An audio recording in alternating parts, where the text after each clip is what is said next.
శ్రీ గురుభ్యో నమః. శ్రీ మహాగణపతే నమః.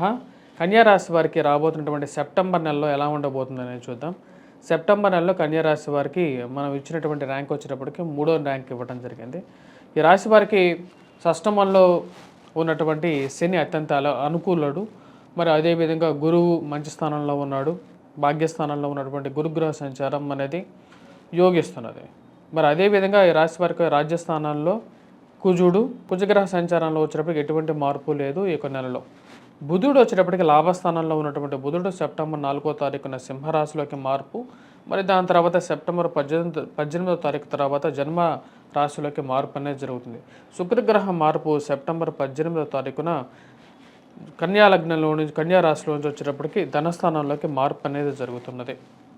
జన్మరాశిలోకి కేతువు, అదేవిధంగా సప్తమంలో రాహువు ఉన్నాడు ఈ రాశి వారికి. అదేవిధంగా షష్టమంలో శనిగ్రహ సంచారం జరుగుతున్నది. ఇటువంటి గ్రహస్థితి ఈ యొక్క కన్యా రాశి వారికి రాబోతున్నటువంటి సెప్టెంబర్ నెలలో ఎటువంటి ఫలితాలు ఇస్తుంది అనేది చూద్దాం. ఈ రాశి వారికి చెప్పి మనం థర్డ్ ర్యాంక్ అనేది ఎందుకు ఇచ్చామంటే వచ్చేటప్పటికి గురువు శని అత్యంత అనుకూలమైనటువంటి స్థానంలో ఉన్నారు.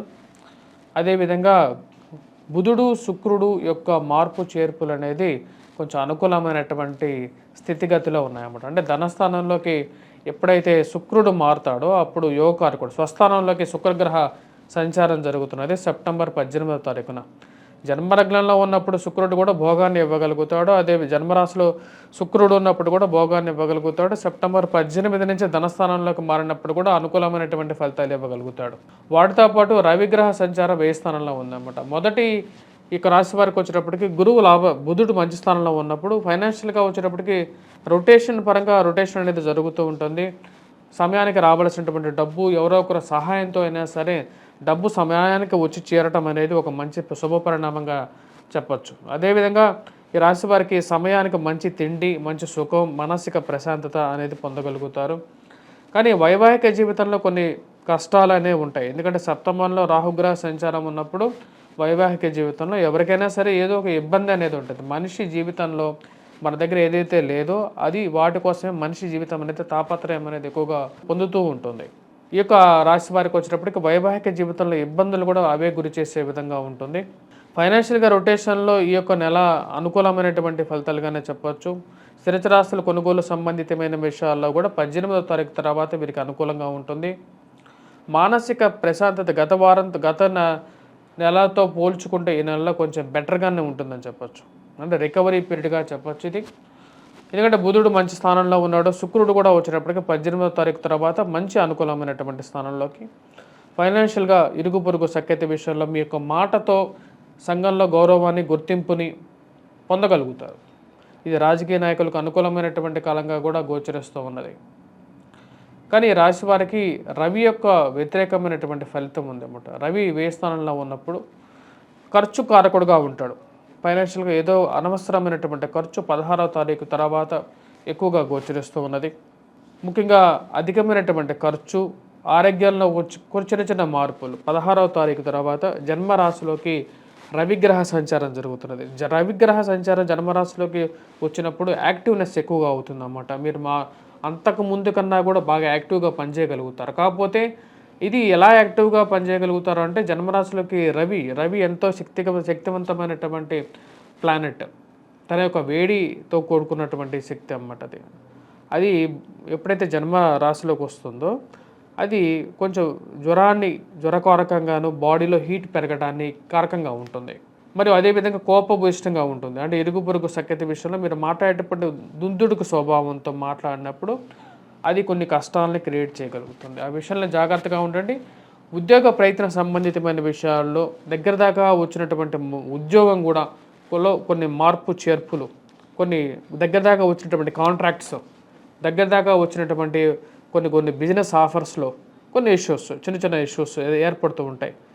కుజుడు రాజ్యస్థానంలో సంచారం చేసేటప్పుడు ఇటువంటి ప్రభావం అనేది ఉంటుంది. సో కాబట్టి ఆ విషయాన్ని గుర్తించండి. దాని తగినటువంటి ఏవైతే ఉంటాయో ఇష్యూస్ వాటిని ముందుకు వెళ్ళాలి. దానికి ఇంకొక కారణం వచ్చేటప్పటికి కుజుడు యొక్క దృష్టి, త్రిపాద దృష్టి అంటారు అన్నమాట. కుజుడు రాజ్యస్థానంలో ఉన్నప్పుడు జన్మ రాశిని, అదేవిధంగా అష్టమ స్థానాన్ని చూస్తాడు. ఇలా చూసినప్పుడు ఏమవుతుందంటే ఇరుగు పొరుగు సఖ్యత విషయంతో పాటు కోపాన్ని ఎక్కువగా ఇవ్వటం, ఆరోగ్యపరంగా ఇందాక చెప్పినట్టుగా కొంచెం అనారోగ్య సంబంధితమైన విషయాలు కొంచెం బాధించే విధంగా ఉంటాయి ఈ యొక్క రాశి వారికి. మరియు అష్టమ స్థానాన్ని ఎప్పుడైతే కుజగ్రహ దృష్టి పడినప్పుడు ఏమవుతుందంటే ముఖ్యంగా వచ్చేటప్పటికి సెల్ఫ్ డ్రైవింగ్ విషయంలో జాగ్రత్తగా ఉండండి. మోసపూరితమైనటువంటి మాటలను నమ్మి పెద్ద అమౌంట్ ఇన్వెస్ట్ చేయొద్దు. ఎందుకంటే సమయం అనేది సరిగా లేనప్పుడు అధికమైనటువంటి డబ్బు అనేది పెట్టదు. సో ఈ రాశి వారు కొన్ని జాగ్రత్తలు తీసుకోండి. కుజుడు అంత అనుకూలమైనటువంటి ఫలితంగా లేదు కాబట్టి ఎవరో ఏదో తెలియని వాళ్ళని నమ్మి డబ్బు పెట్టద్దు. మీ యొక్క జాతకాన్ని పరిశీలించుకోండి. అసలు మీ జాతకంలో బిజినెస్ అనేది ఉందా లేదనేది. సక్సెస్ ఫ్యాక్టర్స్ వచ్చేటప్పటికి ఎవరి జాతకంలో అయినా సరే షష్టమ స్థానం అనేది చాలా ఇంపార్టెంట్ ఫ్యాక్టర్ అవుతుంది. 6వ స్థానంలో ఉన్నటువంటి గ్రహం, అదేవిధంగా ఆ యొక్క స్థానానికి అధిపతి తన యొక్క స్థానం, మరి వాటితో పాటు రాజ్యాధిపతి అంటే లార్డ్ ఆఫ్ 10th హౌస్ అన్నమాట. అంటే ఉద్యోగ కారకుడు లేకపోతే వ్యాపార కారకుడు అని చెప్పవచ్చు. కొన్ని బిజినెస్లు కొన్ని మందికి సెట్ అవుతాయి, కొంతమందికి సెట్ అవ్వవు. ఆ విషయాన్ని కరెక్ట్గా చెక్ చేసుకోండి. కొన్ని పార్ట్నర్షిప్ బిజినెస్ ఉంటాయి. పార్ట్నర్షిప్ బిజినెసెస్ అన్నిటికీ వచ్చేటప్పటికి సప్తమ స్థానం అనేది చాలా కీలకం. ఈ యొక్క రాశి వారికి నేను ముందు నుంచి చెప్తున్నాను, సప్తమంలో రాహుగ్రహ సంచారం ఉన్నప్పుడు వైవాహిక జీవితంలో ఎలాగైతే కొన్ని ఇష్యూస్ ఉంటాయో పార్ట్నర్షిప్ బిజినెసెస్లో కూడా కొన్ని ప్రభావం అనేది చూపిస్తూ ఉంటుంది. అంటే మానసిక స్పర్ధలు లేకపోతే ఒకే మాట మీద ఉండలేకపోవటం అనేది కొన్ని ప్రభావం అనేది చూపిస్తుంటుంది. కాబట్టి కొన్ని జాగ్రత్తలు తీసుకోండి. మరియు అదేవిధంగా ఈ రాశి వారి మిగతా విషయాల గురించి మనం గమనించినట్లయితే వివాహ ప్రయత్న సంబంధితమైన విషయాల్లో 18వ తారీఖు తర్వాత కొంచెం అనుకూలమైనటువంటి ఫలితాలు పొందగలుగుతారు. నూతన సంబంధ బాంధవ్యాలు ఏర్పరచుకోవాలి, వివాహం చేసుకోవాలని నిర్ణయించుకున్నటువంటి వారు మంచి సంబంధం అనేది 18వ తారీఖు తర్వాత దొరకటం అనేది మీ యొక్క మానసిక సంతృప్తికి గల కారకంగా ఉంటుంది. శుక్రుడు మంచి స్థానంలోకి రాబోతున్నాడు. కుటుంబ అభివృద్ధి గురించి మీరు చేస్తున్నటువంటి కార్యాల్లో పురోగతి అనేది ఉంటుంది. కుటుంబ వృద్ధి, సంతాన సంబంధితమైన విషయాల్లో కూడా ఒక వృద్ధి పొందడం అనేది మానసికంగా కూడా మిమ్మల్ని శారీరకంగా కూడా సంతృప్తి పరచగలుగుతుంది. ఈ రాశి వారికి ముఖ్యంగా రాజకీయ రంగంలో ఉన్నటువంటి వారికి అనుకూలమైనటువంటి కాలంగానే చెప్పచ్చు. రాజకీయంగా కూడా ఎదగలుగుతారు. శని అత్యంత బలంగా ఉన్నటువంటి స్థానం అనేది ఈ రాశిలో ఉన్నటువంటి రాజకీయ నాయకులకు బాగా పలికి వస్తుంది. అది మిమ్మల్ని మానసికంగా కూడా బాగా బలాన్ని చేకూరుస్తుంది. గురువు కూడా మంచి అనుకూలమైనటువంటి స్థానంలో ఉన్నాడు. పోలీసు ఉద్యోగ సంబంధితమైన విషయాల్లో పనిచేస్తున్నటువంటి వారికి ప్రమోషన్స్, ఇంక్రిమెంట్స్ గురించి మీరు చేస్తున్నటువంటి ప్రయత్నాల్లో కొంచెం సానుకూలమైనటువంటి నిర్ణయంగా మీకు రావడం జరుగుతుంది. ట్రాన్స్ఫర్స్ రిలేటెడ్ ఇష్యూస్లో మిశ్రమమైనటువంటి ఫలితంగానే చెప్పవచ్చు. మీరు అనుకున్నటువంటి స్థానంలోకి మీకు ట్రాన్స్ఫర్ దొరక్క వేరే స్థానంలోకి రావటం కొంచెం ఆలోచింపజేసే విధంగా ఉంటుంది. విద్యార్థులకు ఎలా ఉంది అనేది చూద్దాం. విద్యార్థులకి ఈ యొక్క నెలలో కొద్దిగా కష్టపడి చదవాల్సినటువంటి ముఖ్యమైనటువంటి సూచన. 18వ తారీఖు తర్వాత ఈ రాశి వల్ల ఉన్నటువంటి విద్యార్థులకి మొదటి నుంచి కూడా సౌఖ్యంగా ఉంటుంది. సక్సెస్ ఫ్యాక్టర్ వచ్చేటప్పటికి 18వ తారీఖు తర్వాత బాగా ఇంక్రీజ్ అవుతుంది. రాశిలో ఉన్నటువంటి విద్యార్థులు కాన్ఫిడెన్స్ లెవెల్స్ బాగా పెరగగలుగుతాయి, బాగా ఆలోచించి పని చేయగలుగుతారు.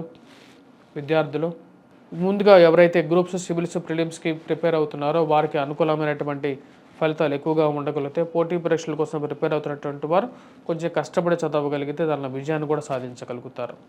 ఈ రాశిలో ఉన్నటువంటి వారు ఎటువంటి పరిహారాలు తీసుకోవాలి అనేది మనం చూద్దాం. ఈ రాశిలో ఉన్నటువంటి వారు ముఖ్యంగా విష్ణు క్రాంతి పూలతో, శంఖ పుష్పాలతో వెంకటేశ్వర స్వామిని పూజించండి. ఈ యొక్క రాబోతున్నటువంటి శ్రావణ మాసం అనేది అత్యంత అనుకూలమైనటువంటి కాలం. విద్యార్థులు కూడా వచ్చేటప్పటికి ఎవరైతే ప్రతినిత్యం దీపారాధన చేయగలుగుతారో విద్యార్థులు వారికి చాలా అత్యంత అనుకూలంగా ఉంటుంది. స్వస్తిక్ మార్క్ వేసేసి దాని మీద దీపారాధన కుందిని పెట్టి జ్యోతి పరబ్రహ్మం అని చెప్పి అంటే దీపాన్ని పరబ్రహ్మంలో స్వరూపంగా పూజించేటువంటి వారికి ఆ యొక్క దేవదేవుడు ఎప్పుడైనా సరే వారికి ఒక మంచి అనుకూలమైనటువంటి ఫలితాలు ఇవ్వగలుగుతాడు. విష్ణువు ఎప్పుడైతే పూజించాలనుకుంటారో అంటే గురుమూలకంగా పూజించేటువంటి వారు ఎప్పుడైనా కుడివైపు దీపాన్ని పెట్టాలి. అదేవిధంగా శివుడికి పూజించాలనుకున్నటువంటి వారు ఎడం వైపు దీపాన్ని పెట్టేసేసి పూజించండి. అదేవిధంగా ఉత్తర దిక్కుగా పూజించేటప్పుడు మీకు ఎక్కువగా అనుకూలమైనటువంటి ఫలితాలు ఎక్కువగా పొందగలుగుతారు. పడమట, దక్షిణ దిక్కున దీపారాధన చేయకుండా ఉండటం అనేది ఉత్తమంగా శాస్త్రంలో చెప్పడం జరిగింది. ఐశ్వర్యం కోసం, ఫైనాన్షియల్ గెయిన్ కోసం వచ్చేటప్పటికి కొబ్బరి నూనెతో దీపారాధన చేసినట్లయితే కొంచెం స్థిర ఐశ్వర్యాన్ని కూడా పొందగలుగుతారు. స్వస్తి.